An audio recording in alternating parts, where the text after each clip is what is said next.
میرے والدہ کا انتقال ہو گیا اور میری 3 چھوٹی چھوٹی بہنیں ہیں، اگر میں کوئی کنواری لڑکی لاتا تو وہ میری بہنوں کی دیکھ بھال برابر سے نہیں کر پاتی۔ جب میں نے ایسی عورت کو لایا نکاح میں جو مطلقہ ہے، اس کو پریویس ایکسپیرینس ہے زندگی کا، وہ زندگی سماج میں گزار چکی ہے، وہ میری بہنوں کی اچھے سے تربیت کر سکتی ہے۔ اس حدیث سے ایک بات اور پتہ چلی، نکاح میں بہت سارے مقاصد انسان رکھ سکتا ہے نکاح کے لیے۔ تو ایک مقصد یہ بھی تھا ان کا کہ محبت کے ساتھ ساتھ بچیوں کے لیے کچھ، میری بہنوں کے لیے کچھ ایسی عورت آ جائے جو میری ان کی بھابھی ہو لیکن ایک ماں جیسا ہو۔ تو ظاہر سی بات ہے ایک کنواری لڑکی یہ سب نہیں کر سکتی تھی، ٹھیک ہے۔ لیکن اس حدیث میں رسول اللہ نے جو فرمایا تو اس کے ساتھ کھیل اور وہ تیرے ساتھ کھیلے، تو یہ محبت جو ہے یہ ہم بستری سے پہلے انسان فور پلے کرے، کھیلے اس سے، مطلب اس کو راضی کرے اور منوائے اس عمل کے لیے، اس لیے کہ ہیومن بینگ جو انسان ہوتے ہیں وہ میکینیکل عمل نہیں کر سکتے۔ میکینیکل سمجھتے مشینیں ہوتی، مشینوں کا معاملہ ہوتا ہے کہ آپ نے جب بٹن دباؤ میکینیکلی شروع ہو جاتی، لیکن انسان جو ہوتے ہیں ویسے میکینیکل نہیں ہوتے، ان کو ذہنی تیار ہونا پڑتا ہے، پھر جسمانی فزیکل ریڈی ہونا پڑتا ہے، اس کے بعد انسان کچھ اعمال کر سکتا ہے۔ یاد رکھ، جیسے آپ کو کس سے ڈیل کرنا ہے کوئی انسان سے، تو بہت ساری باتیں ہوں گی، ملاقاتیں ہوں گی، ٹھیک ہے، اس کے بعد کوئی ڈیلنگ فائنل تک پہنچیں گے، سیم ویسی ہوتا ہے۔ تو اس بات کو ذہن میں رکھیں، اور بالخصوص پہلی رات میں تو آپ خاص طور سے اس کو یہ نہ کریں کہ ٹوٹ پڑنے کا معاملہ کرے، بلکہ سنت کو لحاظ رکھتے ہوئے، شریعت کا لحاظ رکھتے ہوئے، انسانی ذہنیتوں کا لحاظ رکھتے ہوئے، سامنے والے فریق کی، آپ کی بیوی کی عمر کا لحاظ بھی رکھ سکتے ہو سکتا ہے کوئی انسان 40 سال کا اور نکاح 20 سال سے کیا ہو، جائز ہے بالکل۔ تو اب یہاں سمجھنا پڑے گا اس کی عمر کا تقاضا کم ہے، تو ظاہر سی بات ہے، سمجھ رہے ہیں آپ بات کو، یہ تمام چیزیں آپ جو ہے ذہن میں انسان رکھیں۔ تو فور پلے جس کو ہم کہتے ہیں کہ ہم بستری سے پہلے کچھ ایسی چیزیں جس سے انسان اس عمل کی طرف راغب ہو جو عمل اس کو اب کرنا ہے، جو کہ اللہ نے اس کے اوپر جائز قرار دیا اور وہ مباح ہے اس کے لیے کرنا، حلال ہے اس کے لیے کرنا، جس سے اپنے آپ کو تسکین دے سکتا، سکون حاصل اور اطمینان حاصل کر سکتا۔ سمجھ رہے آپ بات کو؟ تو فور پلے کی بڑی اہمیت ہے، اس کے اندر مختلف چیزیں ہو سکتی ہیں، انشاءاللہ آگے آئیں گا تو اس میں میں کچھ نہ کچھ پوائنٹس اس کے ڈسکس کرتا جاؤں گا، ٹھیک۔ تو فور پلے ہوگا اس سے پہلے کہ انسان تیار کرے اپنے فریق کو۔ دوسری چیز یہ کہ دونوں کا اس عمل کے لیے راضی ہونا ضروری ہے، ہم بستری کے لیے دونوں کا اس عمل کے لیے راضی ہونا ضروری، یاد رکھیے، اس لیے کہ یہ کوئی ون سائڈ معاملہ نہیں ہے، اور مرد کے راضی ہونا یہ بالکل واضح ہوتا ہے، لیکن عورت راضی ہے نہیں راضی ہے یہ واضح نہیں ہوتا ہے۔ مرد اس عمل کے لیے راضی ہے، وہ ظاہر ہے، اس کی جسمانی کیفیت اور اس کا جسمانی کیفیت اس کی اشارہ کر دیتی ہے کہ مرد تو راضی ہے اس عمل کے لیے، لیکن ظاہر سی بات ہے عورت کے اندر ایسی کوئی چیز نہیں ہے جس سے پتہ چل سکے کہ اس عمل کے لیے وہ راضی ہے۔ بات سمجھ رہے ہیں آپ میری؟ ٹھیک، تو ظاہر سی بات ہے دونوں کی رضامندی ضروری ہے۔ تو مرد راضی ہے عورت سمجھ سکتی ہے، لیکن عورت راضی ہے مرد سمجھ نہیں سکتا ہے، اس کے ظاہر سی بات ہے جسمانی اعتبار سے، تو اس کو اس معاملے میں تیار کرنا ہوگا، اس کو اس معاملے میں پوچھ سکتے ہیں آپ، اس کو اس معاملے میں اس کی بھی حامی لے سکتے ہیں آپ، اور حامی اس کا ہاں ہر بار زبان سے بولنا نہیں ہے، کچھ باتیں آپ سمجھ سکتے ہیں جس کا ہاں ہوتی ہے، سمجھیں نا، انسان کی آنکھوں کے اشارے، جسمانی ہوا جس سے انسان سمجھ سکتا ہے کہ اس کا معنی ہاں ہے۔ اس معاملے میں خواتین سے میری بالخصوص درخواست یا نصیحت جو ہوگی وہ یہ ہے کہ بہت ساری عورتیں، مرد تو راضی ہے اس عمل کے لیے، پہلے دن کی بات جب ہم عام بات کر رہے ہیں، تو یہ بات یاد رکھیے، اور یہ ہمیشہ کے لیے عام اعتبار سے بھی اور اس دن کے لیے بھی خاص بھی، نکاح کے رات بھی اور اس کے بعد بھی، کہ عورتیں جو ہے اپنی رضامندی کا بھی اپنے شوہر سے اظہار کرے۔ اگر وہ یہ نہیں کرتی تو بہت ساری طلاق کی صرف یہ وجہ بنتی، یاد رکھیے، کہ وہ کہتا ہے کہ میری بیوی میں سے کبھی راضی نہیں، آج تک اس نے ایک بار بھی مجھ سے جو ہے محبت کی بات نہیں کہی یا محبت کے لیے خود راضی نہیں ہوئی۔ تو عورتوں کو بھی اس معاملے میں آگے حصہ لینا پڑے گا بڑھ کر، چونکہ یہ ایک ایسی چیز ہے جس میں صرف مرد شامل نہیں ہے۔ اگر عورت اپنا حصہ نہیں رکھیں گی تو مرد کے لیے، میں معاف کرنا الفاظ اگر میرے سخت لگ رہے ہو تو، لیکن سمجھیے اس بات کو، مرد کے لیے صرف آپ ایک کھلونا ہو جائیں گے، اس کے علاوہ آپ کی کوئی حیثیت نہیں باقی رہیں گی۔ حضرت رسول اللہ کیا فرما رہے ہیں کہ تو اس کنواری سے نکاح کرتا تو وہ تجھ سے کھیلے اور تو اس سے کھیلے۔ دیکھیے الفاظ غور کیجیے حدیث کی، دونوں کے لیے کہا، یہ نہیں کہا کہ تو اس سے کھیلے، وہ تجھ سے کھیلے اور تو اس سے کھیلے۔ تو یہاں رسول اللہ صلی اللہ علیہ وسلم اشارہ کر رہے ہیں کہ اگر کنواری ہوتی تو وہ تجھ سے کھیلتی، مطلب وہ ایک پارٹ بنتی اس گیم کا، وہ اس کھیل کے اندر تیری حصے دار بنتی، شریک بنتی۔ تو یہ باتیں، یہ بیاہی، اب دیکھیے بہت سی بار میں سمجھتا ہوں شوہر کے ساتھ کمرے میں رہ کے بھی آپ بیاہی کا سوچیں گے تو میں سمجھتا ہوں اب کوئی تقاضے باقی نہیں رہے۔ یہاں بیاہی اور حیائی کچھ نہیں ہے، اب آپ کا شوہر ہے وہ، یہ آپ کو سمجھنا پڑے گا، ٹھیک ہے۔ تو یہاں عورتیں اپنی رضامندی کا اظہار کریں، جو مختلف طریقوں سے وہ کر سکتی ہے، یاد رکھیں مختلف طریقوں سے کر سکتی۔ جب یہ عورتیں اس میں لیک کر جاتی ہے، کمزور پڑ جاتی ہیں، تو مرد کو ایسی عورتیں پسند آ جاتی ہیں جو اس طرف اشارے کرتی ہے اور مائل کرتی ہیں۔ جو بری عورتیں ہوتی ہیں، جو فحشائیں ہوتی ہیں، وہ اپنی رضامندی کا کنٹینیوس اظہار کرتے رہتی ہیں۔ تو جب عورتیں ہیں جن کے لیے جائز اپنے شوہر سے جو کام کرنا، تو کیوں نہیں وہ اپنے اظہار کرتی، کیوں نہیں بتا رہی ہو؟ چونکہ مرد راضی ہے تیار ہے اس کے جسمانی کیفیت سے پتہ چل جاتا ہے، عورت کو کیسے پتہ چلیں گے جب تک کہ آپ نہیں بتائیں گی؟ اور اس میں کوئی حیا اور بے حیائی کا تقاضا نہیں، یاد رکھیے یہ آپ کی محبت اور الفت ہے، اور اس کو کہیں گے محبت کی سب سے اونچائی یاد رکھیے جو میاں اور بیوی کے بیچ میں ہوتی ہے۔ تو آپ بھی اپنی رضامندی کا ضرور جو اپنے شوہر سے اظہار کریں، ٹھیک ہے؟ ورنہ اکثر طلاقوں کی وجہ یہ بنتی ہے کہ بیوی، شوہر کا دعویٰ ہے کہ بیوی نے آج تک فلاں نہیں کیا، اور پھر وہ الزام لگاتا ہے اس کا سیکس کمزور ہے یا اس کی قوت باہ اس میں نہیں ہے اور فلاں نہیں ہے اور فلاں نہیں ہے۔ تو وہ سب طرف کیوں جا رہے ہیں؟ شریعت نے آپ کو بتا دیا، رسول اللہ صلی اللہ علیہ وسلم کہہ رہے ہیں، اور ظاہر سی بات ہے ہر چیز کھول کر بیان کرنا ضروری نہیں، کیا اتنا کافی نہیں تو اس سے کھیلے اور وہ تجھ سے کھیلے، اتنا کافی نہیں ہے ہمارے لیے سمجھنا؟ کیا اور وضاحت چاہتے ہیں آپ پوری چیز، کیا پورا پکچر دکھانا چاہتے ہیں؟ کیا یہ بتائے تو ہم کو سمجھ میں آئیں گے؟ نہیں، اشارہ کافی ہوتا ہے، اور مومن کے لیے تو اشارے بہت زیادہ کافی ہوتے ہیں۔ عقل مند کو اشارہ کافی ہوتا ہے، لوگ کہتے ہیں، میں کہتا ہر مومن عقل مند ہوتا ہے اور اس کو اپنے نبی اور شریعت کے ہر اشارے کافی ہو جاتے ہیں، وہ سمجھ جاتا ہے باقی کیا ہے۔ تو عورتوں کو بھی اشارہ ہے اس حدیث کے اندر۔ بہرحال آگے بڑھیے،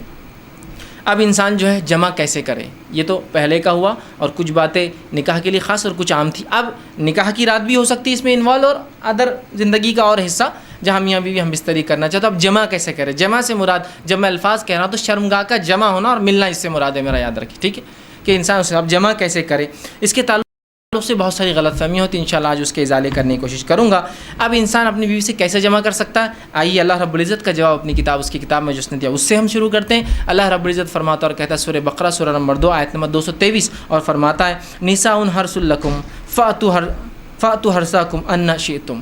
کہ اللہ فرماتا اور کہتا ہے تمہاری عورتیں تمہارے لیے کھیتیاں ہیں، اور تم جس طرح سے چاہو اپنی کھیتیوں میں آؤ۔ تمہاری عورتیں تمہارے لیے کھیتیاں ہیں، جیسا ایک کسان اپنے کھیت میں بیج ڈالتا ہے تاکہ اس سے فصلیں نکلے، تو تمہاری بیویاں تمہاری اولادوں کی پیدا ہونے کی وجہ ہے نا، اس کے بغیر کیسا ہوں گا؟ تو تم جو ہے اللہ رب العزت فرما رہا ہے کہ تم جو ہے پھر جہاں سے چاہو وہاں سے اپنے بیویوں میں داخل ہو، ٹھیک۔ اب اس کے تعلق سے کیا واقعہ آتا ہے اس کے شان نزول میں رکھ دیتا ہوں، تو وہ پہلی بات بالکل انشاءاللہ جو آیت ہے وہ واضح ہو جائیں گے، کلیئر ہو جائیں گے۔ آئیے، جو ہے صحیح بخاری کی روایت ہے، جابر رضی اللہ عنہ فرماتے اور کہتے ہیں یہودی جو ہے یہ بات کہا کرتے تھے کہ آدمی اگر اپنی بیوی سے شرمگاہ میں اگلے حصے میں جہاں سے اولاد پیدا ہوتی ہے، ٹھیک ہے، وہاں اگر ہم بستری پیچھے سے کھڑے رہ کر کرے، پیچھے ہو کر کرے بیوی کے، سمجھ رہے ہیں بات کو، کہ اپنے بیوی سے صحیح جگہ مطلب شرمگاہ کا اگلا حصہ اس میں ہم بستری کرتا ہے جہاں سے اولاد پیدا ہوتی ہے، لیکن پیچھے سے کھڑے رہ کر کرتا ہے تو اس سے اولاد بھینگی پیدا ہوتی ہے، مطلب آنکھیں اس کی اسکوئنٹ جس کو کہتے ہیں، مطلب آنکھ ڈھلتی ہوئی یا دونوں آنکھ ڈھلتی ہوئی ہوتی ہے، بھانگا جس کو عام زبان میں کہتے ہیں، ٹھیک ہے، یہ بھینگا جس کو بولتے ہیں، تو ویسا پیدا ہوتا ہے۔ جب یہ بات صحابہ تک پہنچی تو صحابہ نے رسول اللہ سے سوال کیا، اللہ کے رسول، یہودی کہتے ہیں کہ ایسا اگر کرنے سے بچہ بھینگا پیدا ہوتا ہے، اسکوئنٹ ہوتی ہے اس کی آنکھیں، ڈھلتی ہوئی ہوتی ہے، خراب ہوتی ہے، دونوں بیچ میں آ جاتی ہے۔ تو آپ صلی اللہ علیہ وسلم نے اس کے جواب میں اللہ رب العزت نے یہ آیت نازل کی۔ جب یہ آیت نازل ہوئی تو آپ نے فرمایا اور کہا آگے سے یا پیچھے سے مگر مقام پیدائش میں۔ آپ نے کیا کہا؟ آگے سے یا پیچھے سے لیکن مقام پیدائش میں، سمجھ رہا؟ مطلب جہاں سے اولاد پیدا ہوتی ہے وہیں انسان کر سکتا ہے، اس کے علاوہ کرنا حرام ہے۔ انشاءاللہ اس کی تفصیلات آگے رکھوں گا کیا حرام ہے اس معاملے میں، ٹھیک ہے؟ تو چاہے انسان آگے سے ہو پیچھے سے ہو لیکن مقام پیدائش میں۔ آئیے دوسری روایت، عبداللہ ابن عباس رضی اللہ عنہ فرماتے ہیں، یہ ابو داؤد کی روایت، آپ نے فرمایا تھوڑی طویل روایت ہے لیکن بہت ساری باتیں علم کی اس میں آ رہی ہے اس روایت کے اندر، بالخصوص اس مسئلے کے تعلق سے۔ وہ کہتے ہیں مدینہ میں انصار جو ہے یہودیوں کی اتباع کرتے تھے، چونکہ انصار تو مشرک تھے، ان کے پاس کوئی عقیدہ نہیں تھا، یہ تو لیکن اہل کتاب کو یہ بڑا اونچا سمجھتے چونکہ وہ کتاب کے حامل لوگ تھے، تو ہر چیز میں وہ یہودیوں کو فالو کرتے، حتیٰ کہ یہودی اپنے بیویوں کو چت لٹاتے، مطلب چہرہ اوپر اور عورت لیٹی ہے اور اس کے بعد ہم بستری کرتے، تاکہ اس سے کیا ہوتا ہے، سطر کے لیے بھی اچھا ہے، انسان جب مرد لیٹ جاتا ہے عورت پہ تو پوری ڈھک بھی جاتی ہے، تو طہارت کے لیے بھی اچھا ہوتا ہے، اور سطر پوشی کے لیے بھی خامہ کا زیادہ سطر کھلتا نہیں ہے، اچھا ہوتا ہے۔ تو یہودی صرف اس پوزیشن کو، اس طریقے کو حلال مانتے تھے۔ چونکہ انصار رسول اللہ صلی اللہ علیہ وسلم کے آنے سے پہلے، اسلام سے پہلے ان کو دیکھتے تھے، ان کو فالو کرتے تھے، اس معاملے میں بھی یہودیوں کو فالو کرتے تھے کہ نہیں یہودی بول رہے تھے اہل کتاب ہے، ان کے پاس ایک دین دھرم تھا جو اللہ کی طرف سے آیا تو لہٰذا ان کو فالو کرنا چاہیے، تو اس معاملے میں ان کی بھی اتباع کرتے تھے۔ عبداللہ ابن عباس رضی اللہ عنہ فرماتے ہیں لیکن ہم جو مہاجر تھے، ہم مکے والے لوگ، مکے کے جو لوگ تھے وہ مختلف قسم سے اپنے بیویوں سے تعلقات قائم کرتے، آگے سے پیچھے سے لٹا کر، ہاتھوں پہ ان کو کھڑے کر کے، مختلف چیزوں سے، اور جنس کی جو ہے ہم بستری کی لذتیں اٹھایا کرتے تھے۔ لیکن جب مہاجر مدینہ پہنچے اور انصاریوں سے نکاح شروع کیا، اور جب ایک مہاجر نے ایک انصاری عورت سے نکاح کیا، اور نکاح کرنے کے بعد جیسا ان کا طریقہ تھا کہ وہ مختلف انداز سے مختلف طریقوں سے صحیح جگہ میں بستری کرتے، مطلب شرمگاہ میں، مطلب اگلے حصے میں کرتے، جب اس نے ڈیمانڈ کیا اس شخص نے، تو اس انصاریہ نے کہا ہم تو صرف ایک طریقہ اپناتے، اس عورت نے، وہ بھی صحابیہ تھی، وہ ہے چت لیٹنا اور تم اوپر سے رہو۔ اس نے کہا ایسا کیوں؟ ہم تو مختلف چیزیں کرتے ہیں اس میں، جس کو عام زبان میں بہرحال آسن کہتے ہیں، لوگ بہرحال سمجھتے ہیں آسن کہتے ہیں اس کو، شاید سنسکرت کا لفظ ہے یہ ہندی کا لفظ ہے، بہرحال تو ہم تو مختلف کرتے ہیں۔ تو انہوں نے کہا نہیں میں تو یہ کرنے نہیں دوں گی، جھگڑا بڑھ گیا، اس نے کہا میں تو ایسے ہی کروں گا، اس نے کہا ہمارے پاس یہ طریقہ نہیں ہے، اور بات رسول اکرم صلی اللہ علیہ وسلم پہنچ گئی، اور پھر یہ آیت نازل ہو گئی تمہاری بیویاں تمہاری کھیتی ہے، تم جہاں سے چاہو، مطلب جو مہاجر کر رہے تھے صحیح کر رہے تھے، مختلف پوزیشنز ہو سکتے ہیں لیکن اگلے حصے میں صرف پیدائش کے حصے میں انسان کر سکتا ہے۔ تو یہ روایت میں بہرحال بہت ساری باتیں آ گئی اور بہت ساری باتوں کا جواز ہمیں مل گیا ہے۔ آگے آئیے، اب اس معاملے میں جو ہے انسان جمع جو کرے، ہم بستری کرے تو لیٹ کر سکتا ہے، لیٹنے میں جتنی پوزیشنز ہو سکتی ہے وہ استعمال کر سکتا ہے، شرط ایک ہی ہے وہاں انسان اپنی شرمگاہ کو داخل کرے، عورت کی شرمگاہ میں جہاں سے اولاد پیدا ہوتی ہے، ٹھیک ہے، وہی ایک جگہ ہے۔ دوسرا بیٹھ کر سکتا ہے، جتنی پوزیشنز ہو سکتی ہے اس کے لیے، شریعت نے اس سے کوئی ممانعت کا اظہار نہیں کیا، لیکن سب سے بہترین پوزیشن اولاد کی پیدائش میں اور اس میں سازگار ہونے میں وہی ہے جو عورت کو لٹا کر کرے، اس لیے کہ اس میں سیدھا مرد کی شرمگاہ اوپر سے ہوتی ہے اور اولاد کی پیدائش کے چانسز زیادہ ہوتے ہیں اس معاملے میں، بہرحال ٹھیک۔ اس کے بعد بیٹھ کر جتنے طریقے ہو سکتے ہیں، جتنی پوزیشنز ہو سکتی ہے، جس میں میں جو بتا رہا ہوں بات آپ سمجھ رہے ہیں کہ شرمگاہ مرد کی عورت سے ملے اور سامنے کے حصے میں آپ کے لیے جائز ہے۔ اسی طرح کھڑے رہ کر جو کچھ ہو سکتا ہے، اس میں کوئی ممانعت نہیں ہے، کراہت ہو سکتی ہے، ناپسندیدگی ہو سکتی ہے، لیکن ممانعت کسی میں بھی نہیں، حرمت کسی میں بھی نہیں، بیٹھ کر، لیٹ کر، کھڑے رہ کر کچھ بھی ہو سکتا ہے۔ ابھی بات کا ازالہ میں کر دوں، بہت سے لوگوں نے عجیب عجیب باتیں لکھ دی، اللہ ان پر رحم کرے، جس کی وجہ سے امت کو خواہ ایسی مشکلات اور تکلیفوں میں ڈالا جو شریعت نے نہیں دی، کہ کھڑے رہ کر کرے تو اولاد لنگڑی پیدا ہوتی ہے، بیٹھ کر کرے تو اولاد فلاں پیدا ہوتی ہے، پیچھے سے کرے۔ آج بھی میں کہہ رہا ہوں کہ اگر کوئی لڑکا بہنگا آ جاتا ہے جس کی آنکھیں اسکوئنٹ ہو، اس کی آنکھیں برابر نہ ہو، تو عورتیں ایک دوسرے کو دھکا دے کے ہنستی مجلس ان کے ماں باپ نے کیا کرے تھے دیکھو بچہ، آج بھی میں کہہ رہا ہوں کیسی عجیب بات ہے، شریعت کلیریفیکیشن دے رہی ہے، قرآنی آیتیں نازل ہو رہی ہے، اور اس کے بعد بھی کہ ہماری عقلیں، اب عقلوں کا کیا بھائی، علم کی کمی ہی یہ سب چیزوں کی وجہ ہے۔ لا علمی جو نقصان پہنچاتی ہے نا، وہ کوئی چیز، کوئی ہتھیار، کوئی دشمن آپ کو جو نقصان نہیں پہنچائیں گے نا، آپ کی اور ہماری لا علمی اسلام کے تعلق سے نقصان پہنچاتی ہے۔ بہرحال تو کوئی بھی پوزیشن اختیار کر سکتے، کوئی ممانعت کسی بھی پوزیشن کی ثابت نہیں ہے، ٹھیک۔ اسی طرح سیکنڈ چیز، ہم بستری کے اندر بیوی کو چومنا اور بوسہ لینا جسم کے ہر حصے کو جائز ہے، تمام اعضاء کو چومنا یا بوسہ لینا آپ کے لیے جائز ہے۔ اس کے مختلف طریقے ہو سکتے، وہ تمام جائز ہے۔ بوسہ لینے کے مختلف طریقے ہو سکتے، پورے جائز ہے۔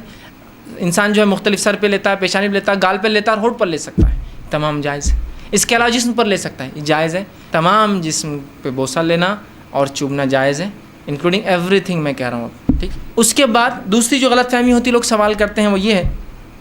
کیا میاں بیوی ایک دوسرے کے جسم کو تمام حصوں کو ہاتھ لگا سکتے ہیں؟ تو ہاں، میاں اور بیوی اپنے جسم کے تمام حصوں کو ہاتھ لگا سکتے ہیں، انکلوڈنگ ملا کر اپنی شرمگاہ کا اگلا اور پچھلا حصہ ہاتھ لگانے میں اجازت ہے۔ اسی طرح میاں اور بیوی اپنے جسم کے تمام حصوں کو دیکھ سکتے ہیں، انکلوڈنگ اگلا اور پچھلا حصہ شرمگاہ کا۔ کوئی نہ دیکھنا چاہے اس کا اپنا مسئلہ ہے، اس کی اپنی طہارت میں اس کا اعلیٰ مقام ہے،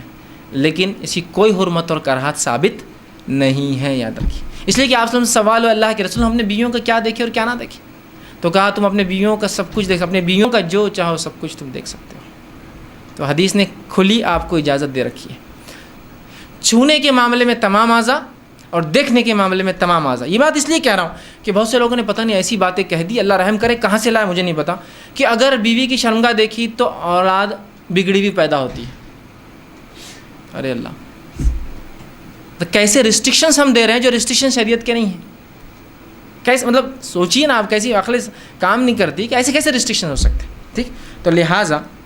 اس بات کے تعلق سے لوگ بہت سوال کرتے ہیں، میں نے اس کا کلیریفیکیشن پورا بہرحال سوال کے تعلق سے دے دیا۔ دونوں ہی چیزیں یاد رکھیں، چھونے کے معاملے میں اور دیکھنے کے معاملے میں میاں اور بیوی کو کمپلیٹ رائٹ ہے، کمپلیٹ حق ہے، وہ جو چاہے اس معاملے میں کر سکتے ہیں، یاد رکھیں، ٹھیک۔ اب آئیے اس معاملے میں ہم بستری میں منائی کس چیز سے ہے وہ بھی دیکھ لیں، اور افضل کب اور کہاں اور کیسے ہے، ٹھیک، وہ بھی ایک دیکھ لیتے ہیں۔ آئیے آگے بڑھیے۔ تو اس معاملے ہم بستری میں دبر